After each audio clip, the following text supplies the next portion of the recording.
Hello viewers, welcome back. நம்ம அன்றாட வாழ்க்கையில் நிறைய இடத்துக்கு வந்து போயிட்டுருப்போம். அப்படி வேலைக்கு ஃபங்க்ஷனுக்குன்னு எங்கே போனாலுமே பார்க்க நல்லா அழகாக இருக்கணும்ன்ட்டு க்ரீம்லாம் பூசிட்டு மேக்கப்லாம் போட்டு போவீங்க. அப்படி இல்லைனாலுமே அட்லீஸ்ட் பவுடராச்சும் போட்டு போவீங்க. அப்படி நம்ம டெய்லி யூஸ் பண்ணுற இந்த டால்கம் பவுடரை தான் எப்படி செய்கிறாங்கன்னு இந்த வீடியோவில் நம்ம பார்க்க போகிறோம். So sit back, relax and enjoy. Lipstick, eyeliner மாதிரியான மேக்கப் ஐட்டமை யூஸ் பண்ணாதவங்க கூட கண்டிப்பாக இந்த டால்கம் பவுடரை யூஸ் பண்ணியிருப்பாங்க. அதுலேயும் ஃபேமஸாக இருக்க இந்த பாண்ட்ஸ் பவுடரை யூஸ் பண்ணாதவங்க இந்த உலகத்திலே வந்து இருக்க முடியாது. ஏன்னா இது வாசனையாகவும் சாஃப்டாகவும் வந்து இருக்கும். இப்படி நம்ம டெய்லி யூஸ் பண்ணுற இந்த பாண்ட்ஸ் பவுடரை வெறும் ஒரு கல்லால் தான் செய்கிறாங்கன்னு சொன்னால் நம்புவீங்களா? அதுக்குன்னு எல்லா கல்லையும் யூஸ் பண்ணிடலாம் இந்த பவுடரை வந்து செஞ்சிட முடியாது. அப்படி தப்பி தவறி யூஸ் பண்ணால் மூஞ்சி கிழிஞ்சு ரத்தமே வந்துடும். இதை எதுக்காக டால்கம் பவுடர்னு சொல்கிறாங்கன்னா, இதில் magnesium, silicon, chloride, carbonate and ஆக்சிஜன்லாம் மிக்ஸ் பண்ணியிருக்கிறதுனால தான் இது டால்கம் பவுடர்னே சொல்கிறாங்க. இதை செய்கிறதுக்கு சோப் ஸ்டோனுன்ற ஒரு கல்லை தான் வந்து யூஸ் பண்ணுறாங்க. இது நார்மலாக அவ்வளோ சீக்கிரம் வந்து கிடைக்காதான். ஸோ அதுக்குன்னு பூமிக்கடியில் சுரங்கம் தோண்டி தான் வந்து எடுக்க முடியும். ஆனால் அதுவும் அவ்வளோ சீக்கிரத்தில் வந்து கிடைக்காது.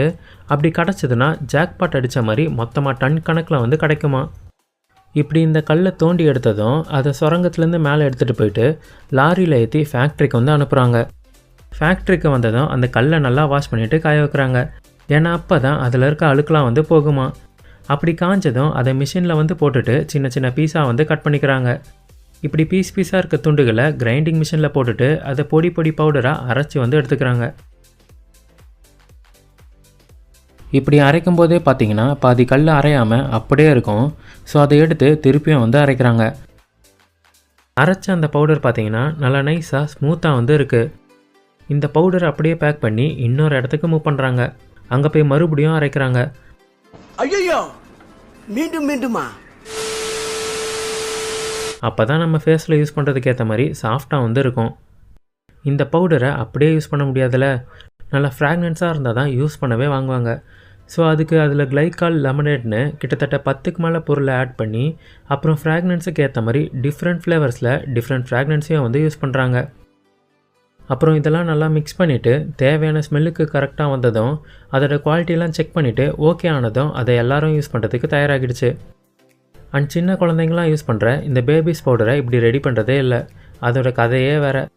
ஃபஸ்ட்டு வாட்டரில் கார்ன் ஸ்டார்ச்சை வந்து போட்டுட்டு நல்லா மிக்ஸ் பண்ணி ப்ராசஸ் பண்ணதும் அதில் ஆலோவேரா பல்ப்பை வந்து ஆட் பண்ணுறாங்க. அப்போ தான் ஸ்கின் நல்லா பளபளப்பாகவும் சாஃப்டாகவும் வந்து இருக்கும்னு.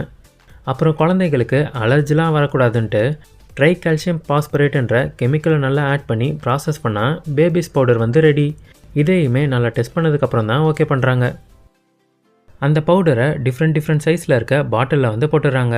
அப்புறம் இன்னொரு மிஷினில் அதில் கேப்பை போட்டு நல்லா சீல் பண்ணிவிட்டு கவரில் வந்து பேக் பண்ணி அதை எல்லா டீலர்ஸ்க்கும் கஸ்டமர்ஸ்க்கும் வந்து சப்ளை பண்ணுறாங்க. ஸோ இப்படி தான் டால்கம் அண்ட் பேபிஸ் பவுடரை வந்து ரெடி பண்ணுறாங்க.